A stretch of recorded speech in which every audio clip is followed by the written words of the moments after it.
যখন মিষ্টিটা খেলাম রাজভোগ, ওই মিষ্টিটা খাওয়ার পর আমার মুখের মধ্যে এত মিষ্টি লাগলো যে সচরাচর এরকম মিষ্টি খুব কমই পাওয়া যায়। চিত্র জগতের সবাই এসে এখানে নাস্তা খেয়ে।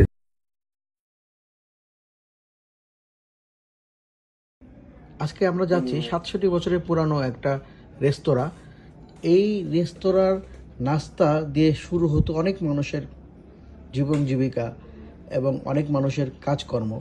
আজকে যে রেস্টুরেন্টে যাব সেখানে দেখেন বাংলাদেশের চলচ্চিত্রে বড় বড় সেলিব্রিটি যারা, শাবানা, রাজ্জাক, আলমগীর, প্রবীর মিত্র, মিশা সওদাগর, বাংলাদেশের বড় বড় সাংবাদিকরা এখানকার নাস্তার স্বাদ গ্রহণ করতেন। এবং বাংলাদেশের যত নেতারা ছিলেন যেমন শেখ মুজিবুর রহমান, সাদেক হোসেন খোকা, তারেক জিয়া, জিয়াউর রহমান, এরকম অসংখ্য গুণীমানী মানুষ দেশবন্ধু সুইট মিটে আসতো এবং তাদের নাস্তার স্বাদ গ্রহণ করত।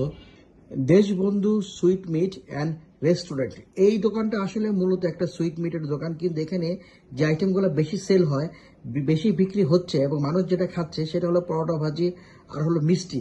আমি যখন মিষ্টিটা খেলাম রাজভোগ, ওই মিষ্টিটা খাওয়ার পর আমার মুখের মধ্যে এত মিষ্টি লাগলো যে সচরাচর এরকম মিষ্টি খুব কমই পাওয়া যাচ্ছে বাংলাদেশে। এবং আমি খাওয়ার পরে মনে হচ্ছে আমি কলকাতায় বসে আমি যে কোনো একটা রেস্টুরেন্টে খাচ্ছিলাম। এবং দেশবন্ধু সুইট মিট রেস্টুরেন্ট এটা কিন্তু অনেক পুরনো এবং 67 বছরের আগের এই রেস্টুরেন্ট। এখানকার যে ম্যানেজার এবং সে অনেক বছর যাবত এখানে রয়েছে এবং এই প্রতিষ্ঠানের সাথে সে জড়িত। 1958 সাল থেকে এটা প্রতিষ্ঠাতা, এই শশীমোহন ঘোষ এটা প্রতিষ্ঠাতা করছে, বুঝছেন। আমাদের এখানে মানিক সাহেব, শেখ মুজিবুর রহমান সাহেব, তারপরে আরো রাজনৈতিক বীর আসলো, তারপরে চিত্র জগতের সবাই এসে এখানে নাস্তা খেয়ে। আমাদের এখানে পোয়াটা, ভাজি, হালুয়ার জন্য বিখ্যাত। মিষ্টি আছে, দুপুরে লাঞ্চে ভাত হয়, খাসি মুরগি, মুরগি। আমি মনে করছি দেশবন্ধুর পরোটা ভাজি মিষ্টি যারা এখনো খাননি, পুরান ঢাকা থেকেও এখনো যারা আসেননি এবং খাননি, তারা অবশ্যই অনেক একটা মজার খাবার আপনারা মিস করছেন।